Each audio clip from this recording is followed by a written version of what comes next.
Okay. I hear well-intentioned people say all the time that anything is possible. That sounds good, but in my experience, only a finite few things are ever possible. Maybe more is possible than I fully realize, but it feels like a spiritual myth to pretend that there are no limits to what is possible. What do you Right. think? We actually spoke about this on one of the other webcasts as well. Yeah, I agree. It's not true that anything is possible. I mean, you just have to take a cursory glance at the laws of physics, and you'll figure out pretty quickly certain things are not possible. And it is this term that's bandied about.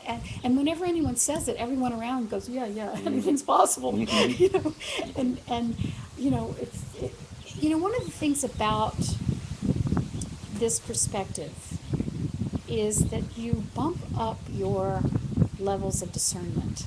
You have greater critical awareness, critical thinking, and I don't mean negative critical, I just mean that you're able to assess things more clearly and obviously.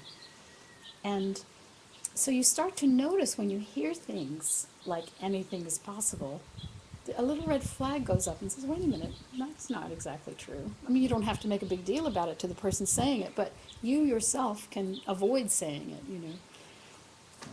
Is it a sort of myth of omnipotence that it brings? Yes, I think so. A sort of grandiose. Right.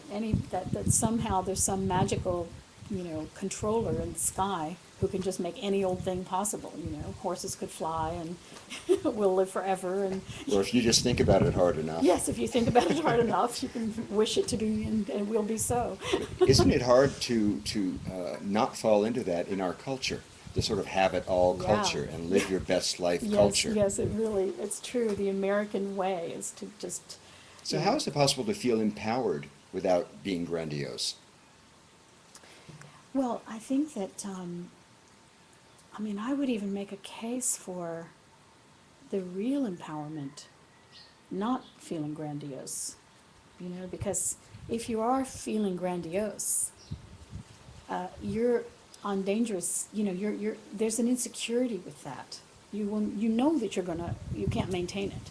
At the very least, you'll die. And, People deny that all the time. that's true. It's true. But if you have any even slight bit of self-awareness, you know that grandiosity is a very shaky platform to stand on.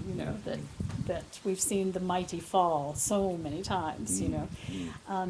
But that real empowerment, I propose, my sense of security is in my ability, like I said earlier, to move my attention around and to let go as needed. That's where I find my great empowerment, is I know, okay, I'll be able to let go if that comes up, and I'll be able to sense space around it if that comes up. It's the opposite of how a lot of people think I know. about empowerment. Empowerment is being specific and knowing and grounded. Yes. Even if it's a myth, Yes, they right. know, they believe it's true, and that's what gives them a sense of being true. Yes, that's right. That's exactly right. It's kind of the opposite. Yeah.